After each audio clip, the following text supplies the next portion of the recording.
సాగునీటి పనుల్లో రైతులకి భాగస్వామ్యం కల్పించాలనే ఆలోచనతో 5 సంవత్సరాలు నిర్వీర్యమైపోయి రద్దు చేయబడినటువంటి సాగునీటి సంఘ ఎన్నికలను సమర్థవంతంగా నిర్వహించి ఈవేళ రైతులకి ఇరిగేషన్లోను వ్యవసాయ రంగంలోనూ ప్రాధాన్యత కల్పించిన విషయాన్ని సందర్భంగా గుర్తు చేస్తూ ఉన్నా.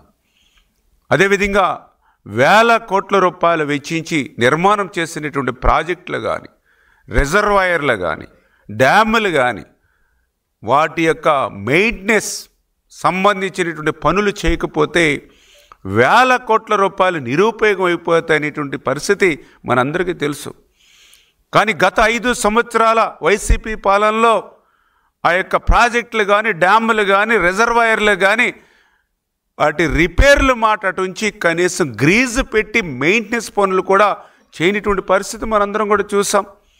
అందుకే ఒక పులిచింతల గేట్ కొట్టుకుపోయినా, ఒక మరి ఏదైతే ఫించా డ్యాము కొట్టుకుపోయినా, అన్నమయ్య డ్యాము మరి కొట్టుకుపోయి ఆ రోజు ఊర్లు తుడిచిపెట్టుకుపోయి 42 మంది చనిపోయిన, గుండ్లగమ్మ గేట్లు కొట్టుకుపోయినా, ఇటువంటి పరిస్థితులన్నీ కూడా 5 సంవత్సరాల పాలనలో ఆ రోజు మనందరం చూసినటువంటి స్థితిలో అటువంటి ప్రాజెక్టులకు, డ్యాములకు, రిజర్వాయర్లకు రక్షణ ఇవ్వాలనేటువంటి ఆలోచనతో ఈ కూటమి ప్రభుత్వం అధికారంలోకి వచ్చినటువంటి మొదటి 17 నెలల్లోనే ఈరోజు శ్రీశైలం ప్రాజెక్టు ఈవేళ తెలుగు జాతి ఆస్తి.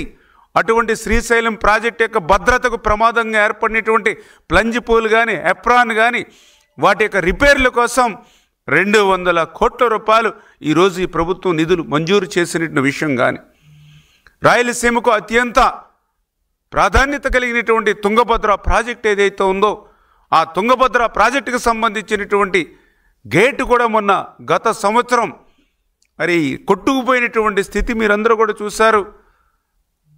దగ్గర 40 టీఎంసీల నీళ్లు సముద్రం పాలైనటువంటి పరిస్థితి మీరు చూశారు. అటువంటి స్థితి నుంచి మళ్ళీ ఈరోజు అటువంటి తుంగభద్ర ప్రాజెక్టుకు సంబంధించినటువంటి ఒక గేటు కాదు, మొత్తం 33 గేట్లను కూడా నూతన గేట్లు ఏర్పాటు చేయాలనేటువంటి ఆలోచనతో 54 కోట్ల రూపాయలు ఈరోజు తుంగభద్రకు మరి వేల నిధులు కేటాయించినట్టు పనులు చేస్తున్నటువంటి విషయం కానీ, అదేవిధంగా ఈరోజు ఉభయ గోదావరి జిల్లాలకు సంబంధించినటువంటి కాటన్ మహాసేడు నిర్మాణం చేసినటువంటి ధవళేశ్వరం బ్యారేజీకి సంబంధించినటువంటి గేట్లు ప్రమాదభరితంగా ఉన్నాయని గత 5 సంవత్సరాల వైసీపీ పాలనలో జగన్కు మొరపెట్టుకున్నా కూడా అధికారుల మాట చెవికెక్కనటువంటి పాలన గతంలో చూసాం.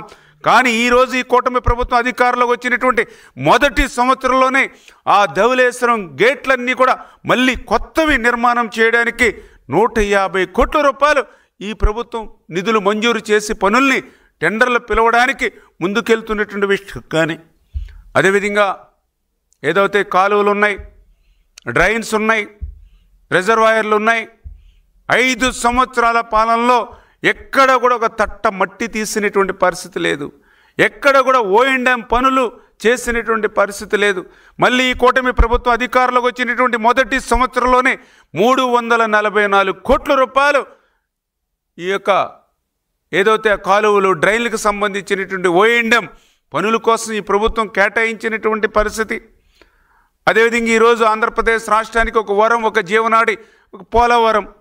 అటువంటి పోలవరం ప్రాజెక్టు మీద ఈ సంవత్సరం నరకాలంలోనే చంద్రబాబు నాయుడు గారు 7 సార్లు ఆయన రివ్యూ సమీక్ష జరపడం కానీ, 3 సార్లు ప్రత్యక్షంగా పోలవరం ప్రాజెక్టుని సందర్శించి రేపు 2027 డిసెంబర్ కల్లా ఆ పోలవరం ప్రాజెక్టు పూర్తయ్యేటువంటి లక్ష్యాన్ని అందుకునేటువంటి దిశలో ఈరోజు పోలవరం ప్రాజెక్టు పనులు పురోభివృద్ధి సాధిస్తున్నటువంటి విషయం.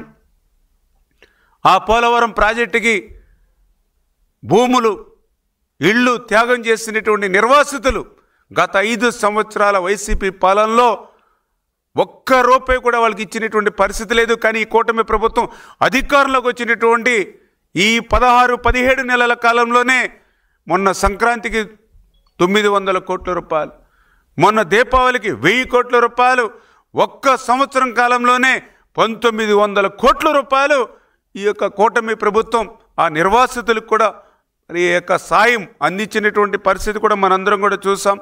Please subscribe to Leo News for more videos.